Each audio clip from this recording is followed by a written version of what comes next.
kini. Bapak Ibu, mari kita belajar bersama-sama materi ini.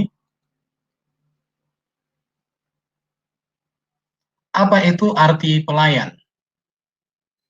Pelayan dalam 1 Timotius 1 ayat 16 adalah diakonos, yaitu seseorang yang mengajarkan pelayanannya kepada Kristus, mengerjakan pelayanannya kepada Kristus dengan tidak bergantung kepada jabatan dan tugas formal, seperti presbiteros. Seorang pelayan itu ia mengerjakan tugas pemberitaan Injil dan juga hal-hal praktis sederhana lainnya.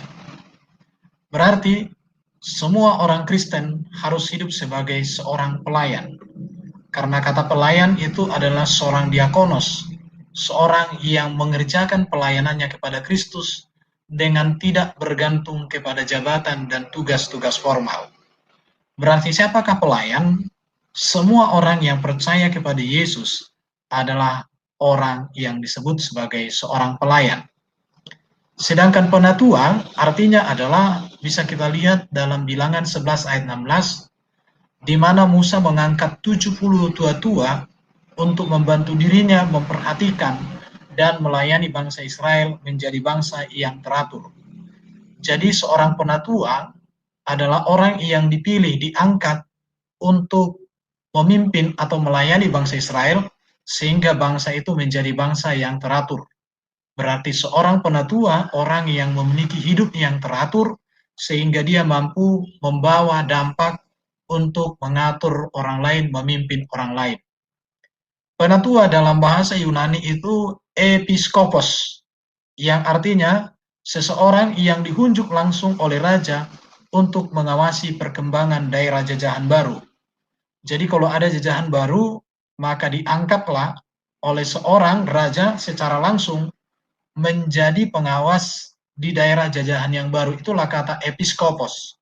Kata ini diadopsi, dipakai oleh gereja, oleh Alkitab untuk menjelaskan seseorang yang melayani. Berarti dari arti kata ini, berarti seorang penatua adalah seorang yang dihunjuk langsung oleh raja. Siapakah rajanya? Yesus sendiri, untuk mengawasi perkembangan bagaimana pelayanan, pengembalaan, atau membawa jemaat hidup dalam keteraturan. Sedangkan presbiteros adalah orang yang diangkat oleh umat untuk menjalankan pelayanan. Dan semua ini berkaitan dengan pelayanan di dalam jemaat Tuhan. Ada banyak ayat-ayat yang bisa kita lihat di dalam layar handphone atau komputer Bapak Ibu. Jadi arti penatua di sini dalam istilah lain juga disebutkan sebagai doulos yang dapat diterjemahkan sebagai hamba Tuhan atau pelayan Tuhan. Jadi pelayan Tuhan. Namun arti doulos yang tepat artinya adalah milik Tuhan atau hamba Tuhan yang tidak memiliki waktu untuk dirinya sendiri. Ia ada hanya untuk melakukan hal yang dikehendaki Tuhannya semata. Contohnya adalah Musa, Yosua, Amos, Yeremia. Mereka ini adalah milik Tuhan, hamba Tuhan yang tidak memiliki waktu untuk dirinya sendiri, tetapi mereka hanya melakukan apa yang dikehendaki oleh Tuhannya semata. Dan Tuhan mereka adalah Tuhan Allah kita. Itulah arti doulos yang disebutkan di dalam Alkitab. Jadi seorang penatua, seorang pelayan adalah seorang hamba, seorang pelayan, seorang yang membaktikan hidupnya, seorang yang memberikan hidupnya untuk melayani Tuhan. Seorang penatua itu harus menjadi doulos. Dia adalah milik Tuhan. Dia adalah hamba Tuhan yang tidak memiliki waktu untuk diri sendiri. Ia ada hanya untuk melayani hal yang dikehendaki oleh Tuhannya. Oleh karena itu, maka kita harus benar-benar menjadi seorang pelayan di masa kini. Tetapi ada tantangan para pelayan Tuhan di masa kini, yaitu kehancuran moral dan penyesatan doktrinal atau penyesatan ajaran. Dua hal ini sudah terjadi pada zaman para rasul, di mana kehancuran moral sudah terjadi di tengah-tengah di kehidupan di luar gereja, di tengah-tengah masyarakat. Bahkan penyesatan doktrinal sudah menyusup ke dalam gereja pada waktu itu. Apa yang terjadi di zaman para rasul, ini sedang terjadi di zaman kita. Moralitas menjadi rusak, penyesatan doktrinal, ajaran-ajaran bermunculan. Ada banyak penafsiran-penafsiran yang membingungkan jemaat, sehingga jemaat berada di dalam kebingungan dan ketidakmengertian. Firman Tuhan berkata bahwa benteng moralitas para pelayan Kristus telah diruntuhkan oleh kenikmatan seks sesaat, kekuasaan fana, popularitas semu, keserakahan, materialistik, dan keterikatan dengan dunia. Masa kini telah banyak para pelayan di gereja hidup tidak sesuai dengan panggilan. Mereka melayani tetapi menghina yang dilayani. Mereka melayani tetapi merendahkan panggilan Tuhan. Mengapa? Karena kehidupan orang yang melayani tidak berbeda dengan kehidupan orang dunia. Hanya berbeda penampilan. Kalau saat melayani kelihatan rohani, tetapi ketika tidak melayani kelihatan rohana. Oleh karena itu, maka ini menjadi peringatan bagi kita semua. Dan Alkitab, para rasul, sudah memberikan peringatan mulai dari Yesus Kristus. Tuhan Yesus memerintahkan, waspadalah supaya jangan ada orang yang menyesatkan kamu. Sebab banyak orang akan datang dengan memakai namaku dan berkata, Akulah Mesias, dan mereka akan menyesatkan banyak orang.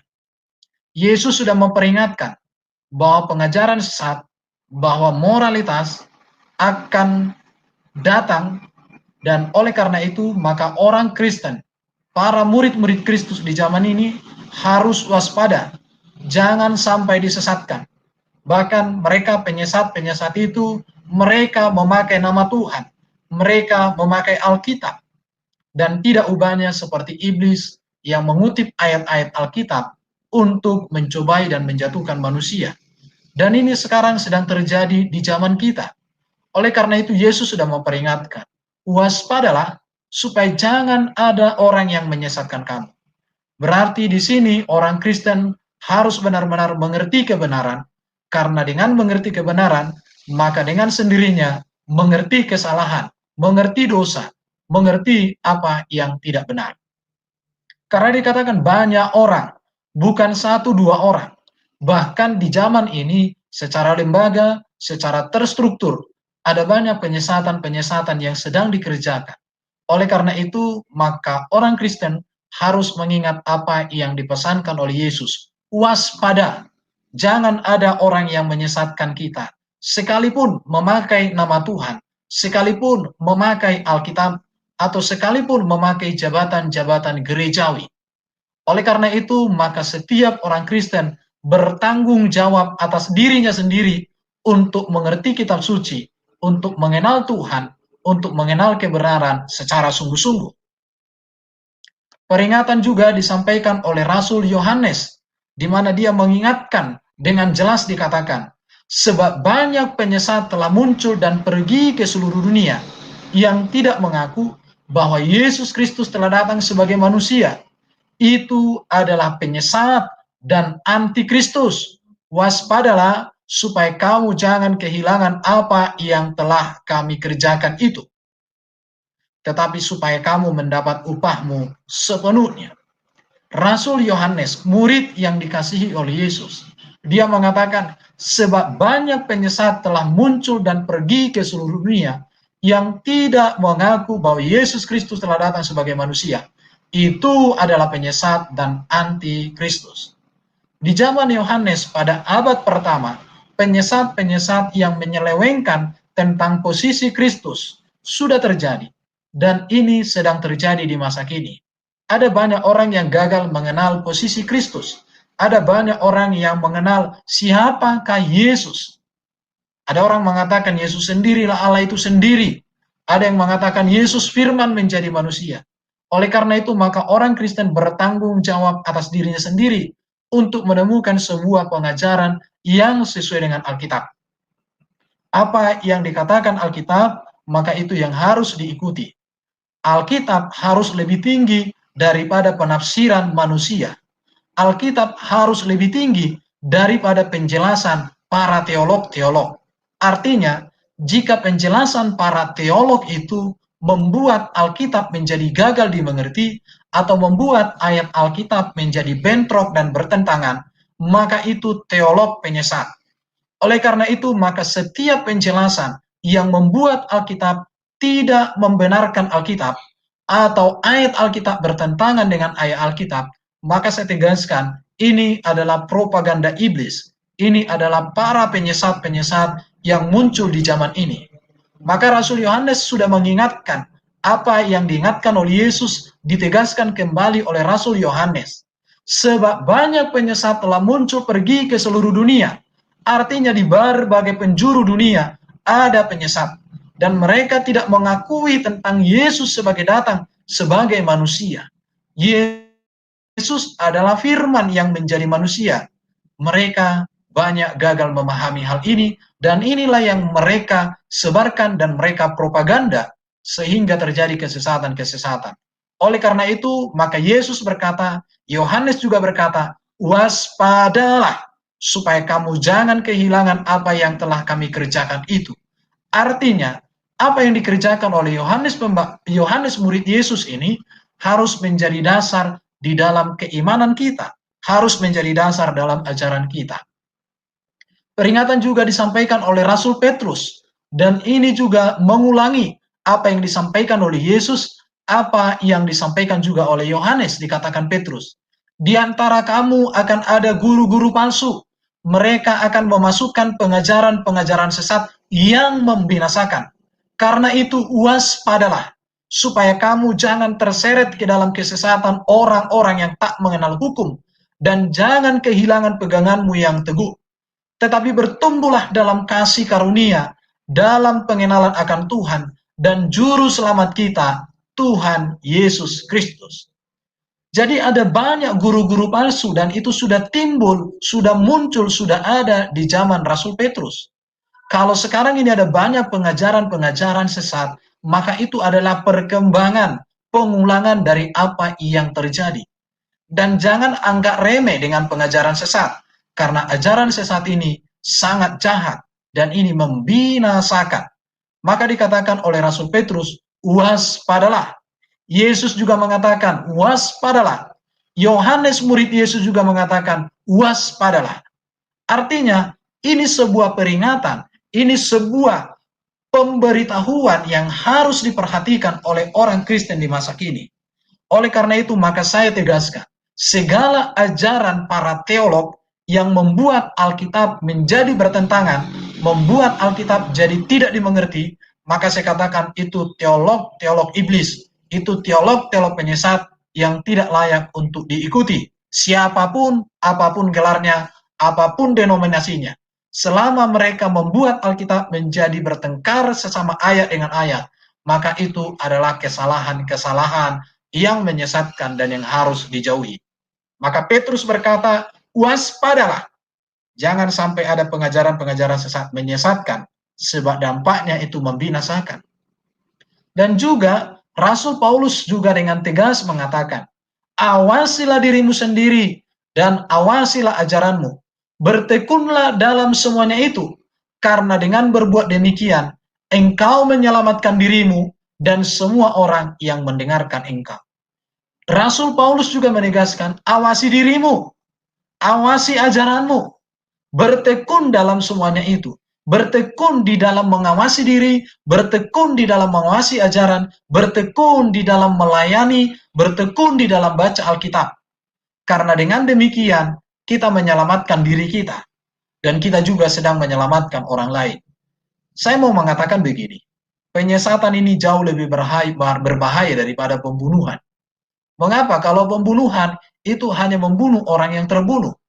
Tetapi penyesatan, maka orang yang sesat akan menyesatkan orang lain. Orang yang sesat akan menyesatkan orang lain. Maka kesesatan-kesesatan ini akan terus-menerus terjadi dari generasi ke generasi. Maka saya katakan kesesatan, penyesatan adalah kejahatan yang luar biasa. Maka Rasul Paulus menegaskan, awasilah dirimu sendiri, awasilah ajaran. Oleh karena itu, maka kita orang Kristen di masa kini, benar-benar jangan menggantungkan pengetahuan Alkitab kepada para teolog semata. Tetapi gantungkanlah pengetahuan Alkitab dengan membaca Alkitab dengan sungguh-sungguh di dalam doa, di dalam pergumulan, di dalam penyerahan, di dalam pimpinan Roh Kudus. Itu lebih dari cukup. Oleh karena itu, maka Rasul Paulus sudah memberikan peringatan. Awasi dirimu, awasi ajaranmu. Jangan sampai ada yang menggeser posisi Alkitab dalam diri kita. Jangan sampai ada yang menggeser posisi Yesus dalam iman kita. Ini perlu untuk kita tegaskan. Oleh karena itu, Bapak Ibu yang dikasihi Tuhan, kriteria pelayan yang baik di masa kini harus kita mengerti. Untuk menjadi pelayan Kristus yang baik, maka kita patut mengawasi diri kita sendiri. Dan kita juga harus mengawasi apa yang kita ajarkan kepada orang lain. Jangan sampai kita mengajarkan kepada orang lain ajaran yang menyesatkan, ajaran yang membawa orang bukan semakin mengenal Kristus, tetapi membawa orang semakin jauh dari kebenaran. Perlu kita ingat, moralitas atau karakter itu sangat berkaitan dengan ajaran yang diterima. Karena ajaran itu melahirkan karakter, ajaran itu melahirkan moralitas bagi seseorang. Oleh karena itu, seorang pelayan Kristus yang baik harus mampu mengawasi dirinya sendiri, harus mampu mengawasi apa yang dia ajarkan. Itu yang harus. Maka di sini saya mau katakan kualifikasi pelayan Kristus yang baik ini mesti nampak dalam dua aspek. Yang pertama adalah terdidik dalam soal-soal pokok iman. Yang pertama, kualifikasi seorang pelayan Kristus yang baik harus terdidik dalam soal-soal pokok iman. Yang kedua, harus terdidik dalam ajaran yang sehat. Dengan kata lain, seorang pelayan Kristus yang baik dituntut memiliki kualitas kepribadian dan kualitas pengajaran. Ada banyak orang memiliki pengetahuan teologi, tetapi kepribadian bobrok. Ini juga menjadi aib dalam pelayanan. Ada orang memiliki kepribadian baik, tetapi kualitas pengajaran bobrok, lemah. Ini juga menjadi aib dan perusak dalam pelayanan. Oleh karena itu perlu ada keseimbangan antara terdidik dalam soal-soal pokok iman dan terdidik dalam ajaran sehat. Artinya memiliki kualitas kepribadian dan memiliki kualitas pengajaran secara seimbang harus dimiliki oleh orang Kristen, para pelayan-pelayan Kristus yang baik di zaman ini. Itu yang perlu. Terdidik dalam soal-soal iman, artinya di sini awasi dirimu sendiri. Artinya harus mampu mengawasi kelebihan dan kekurangan diri sendiri. Apa kelebihan dalam diri kita? Karunia, kemampuan tersendiri yang memiliki kelebihan dari orang lain. Harus diawasi. Jangan itu menjadi kesombongan. Awasi kekurangan di dalam diri sendiri. Jangan itu membuat kita menjadi orang yang mengganggu orang lain. Jangan kehilangan keseimbangan dalam diri kita. Keseimbangan intelektual dan keseimbangan moralitas harus sejalan. Jangan sombong dan juga jangan minder. Tetapi harus mengawasi diri sendiri. Ini yang disebut dengan terdidik dalam soal-soal iman. Pokok-pokok iman atau hal-hal rohani. Artinya di sini bahwa seorang pelayan, seorang Kristen harus tetap mengandalkan Tuhan dalam segala hal. Dan seorang pelayan juga harus jauhi tahayul dan mitos. Waspada terhadap ancaman okultisme. Di gereja ada banyak kita temukan orang yang melayani tapi masih percaya kepada kuasa-kuasa kegelapan. Dia seorang pelayan tetapi terlibat okultisme. Ini juga perusak pelayanan di gereja. Ini perusak di tengah-tengah kehidupan berjemaah. Tetap dalam sikap peperangan rohani setiap saat. Jauhi tahayul dan mitos, artinya mari kita waspada terhadap segala ancaman okultisme, spiritisme, dan berbagai bentuk-bentuk ajaran-ajaran yang mencampurkan dengan ajaran Alkitab. Itu adalah bentuk-bentuk kesesatan yang sedang terjadi, dan oleh karena itu pelayan-pelayan harus terdidik dalam soal-soal iman. Lagi dikatakan terdidik dalam soal-soal iman artinya hidup saleh, hidup dalam ibadah yang benar. Seorang pelayan yang baik harus mengembangkan kebiasaan yang baik dan benar. Harus memiliki totalitas hidup adalah ibadah yang sejati. Roma pasal 12 ayat 1 memberikan hidupnya secara utuh kepada Tuhan. Hidup saleh artinya waspadai lingkungan yang buruk yang bisa merusak kebiasaan baik. 1 Korintus 15 ayat 33, Mazmur pasal 1 dikatakan, jangan duduk, jangan berdiri, jangan ada di dalam kumpulan-kumpulan orang yang tidak beres. Berjerih payah dan berjuang. Artinya seorang pelayan sejati, seorang pelayan Kristus di tengah-tengah dunia yang rusak, di tengah-tengah pengajaran yang terjadi penyelewengan, maka harus sedia bekerja keras, tidak malas, tidak mudah putus asa. Bekerja keras berarti harus siap untuk menggali, membaca, mendalami firman Tuhan. Harus siap untuk membuat terobosan demi terobosan di tengah segala keadaan. Yang berikut terdidik dalam soal-soal iman itu artinya seorang pelayan Kristus di tengah zaman yang rusak, di tengah pengajaran-pengajaran yang banyak muncul, yang aneh-aneh. Maka yang berikut adalah berpengharapan. Artinya berpegang teguh kepada janji Tuhan. Sedia terus mendengar suara Tuhan. Sedia terus bersekutu dengan Tuhan setiap hari. Dan juga menjadi teladan dalam perkataan, dalam tingkah laku, dalam kasih, kesetiaan, dan kesucian. Artinya berusaha tampil prima, sopan, dan bersahaja. Tidak membuat diri menjadi sandungan bagi orang lain. Berarti pelayan Kristus di zaman ini perlu keseimbangan antara intelektual teologi dengan karakter. Ini yang perlu. Beriman dengan sungguh-sungguh kepada ajaran-ajaran Tuhan di dalam Alkitab. Dan dia juga seorang yang menunjukkan ada orang lain kepada sesama. Di sini awasilah ajaranmu. Dalam 2 Timotius 2 ayat 2 artinya, ingat apa yang kita ajarkan berpengaruh bagi orang lain. Waspadai setiap ajaran sesat. Waspadai apa yang kita ajarkan. Maka dikatakan seorang pelayan Tuhan harus terdidik dalam ajaran sehat. Dia mengerti betul firman Tuhan. Dia mengenal betul siapa Kristus. Dia hidup benar tujuan Tuhan. Dia dikuasai oleh bahwa apa yang diajarkan itu berpengaruh bagi orang lain. Maka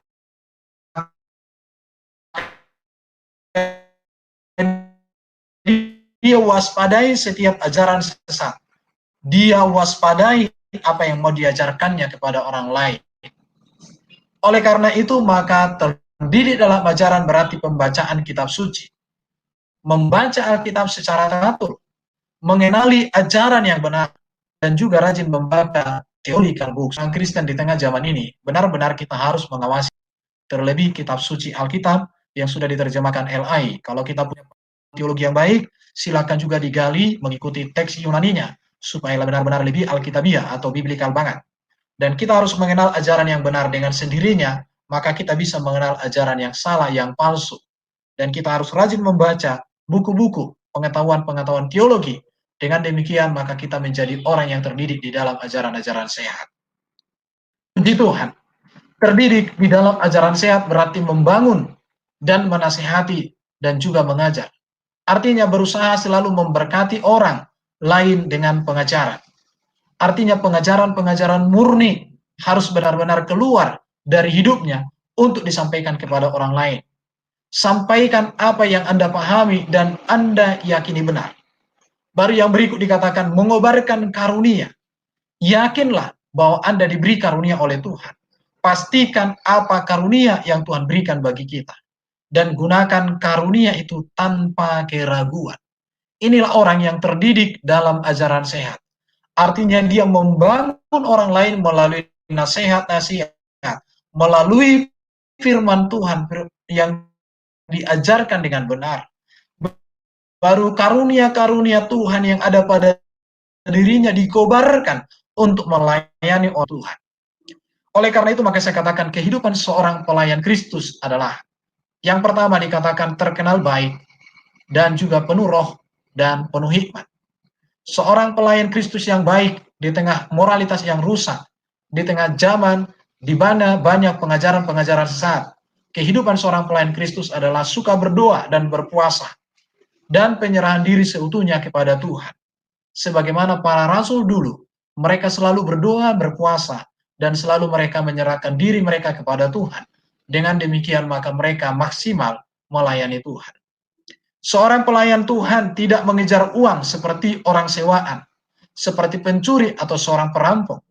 Tidak mendapatkan uang melalui cara yang tidak jujur atau mendapatkan uang haram dengan cara apapun. Seorang pelayan Kristus di tengah zaman yang rusak ini harus terkenal baik, harus penuh roh, harus penuh hikmat, suka berdoa dan berpuasa, dan menyerahkan diri seutuhnya kepada Tuhan. Dan seorang pelayan tidak mengejar uang, tidak mengejar popularitas, tetapi dia melayani Tuhan dengan sungguh-sungguh.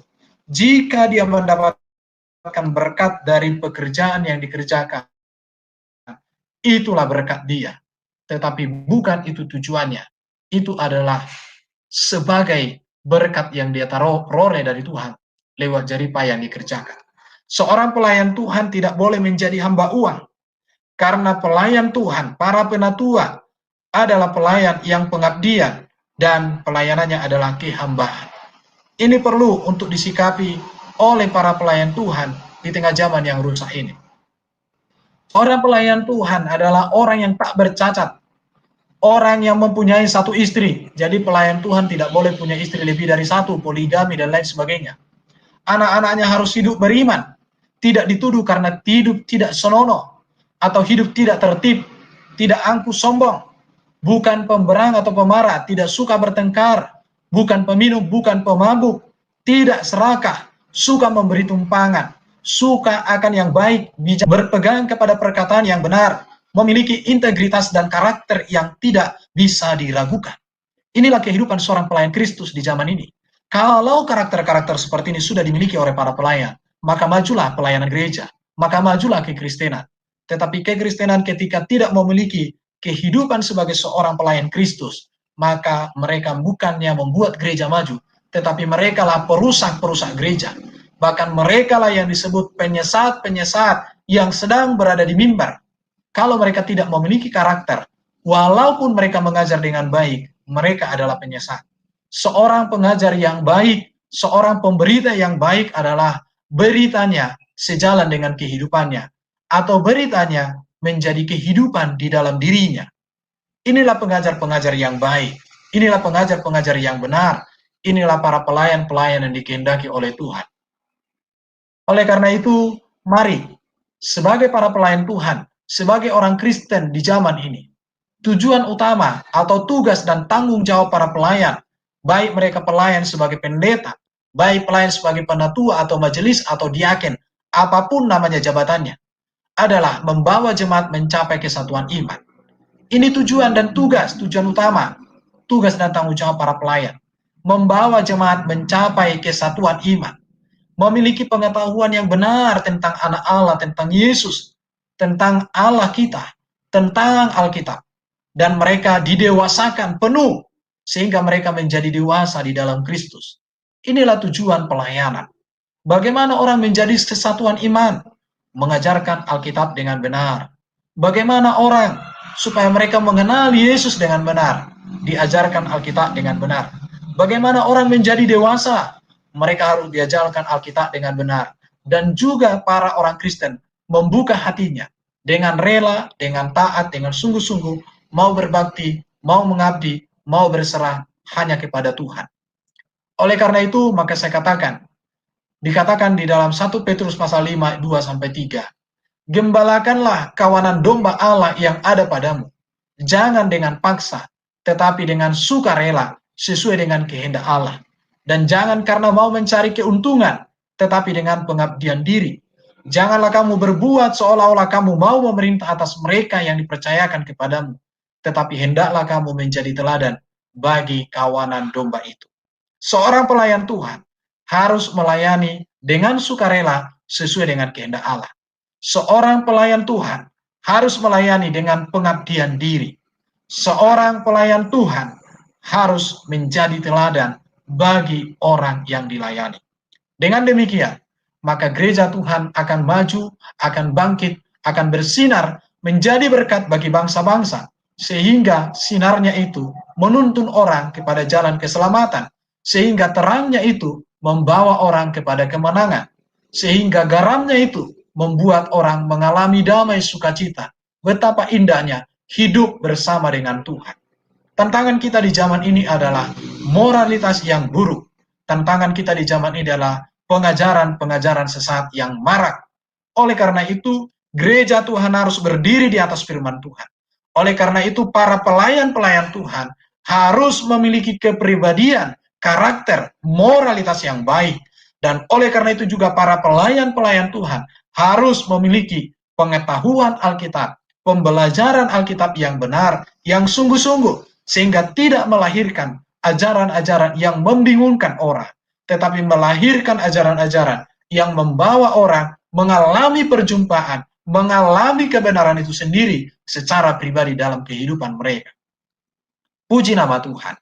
Oleh karena itu, mari kita orang Kristen kembali kepada Alkitab sebagai dasar hidup kita.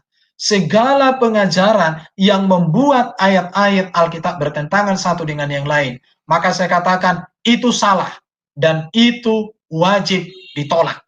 Tetapi pengajaran yang membawa Alkitab menjadi satu kebenaran yang utuh, itulah pengajaran yang benar. Oleh karena itu, orang Kristen supaya tidak disesatkan oleh pengajaran-pengajaran palsu, maka para pelayan-pelayan harus mengenal, harus mengerti, harus memahami kebenaran firman Tuhan. Dan para jemaat Tuhan juga harus sering, harus suka, harus menjadi gaya hidup untuk membaca Alkitab. Jangan hanya mendengarkan ceramah, tetapi harus mampu menilai ceramah itu dengan mengembalikan kepada apa yang tertulis di dalam Alkitab. Terpujilah Tuhan, kiranya kebenaran ini memberkati kita semua dan menuntun kita semakin mengasihi dan mencintai Tuhan kita. Saya sampaikan, Shalom, Tuhan memberkati kita semua. Amin.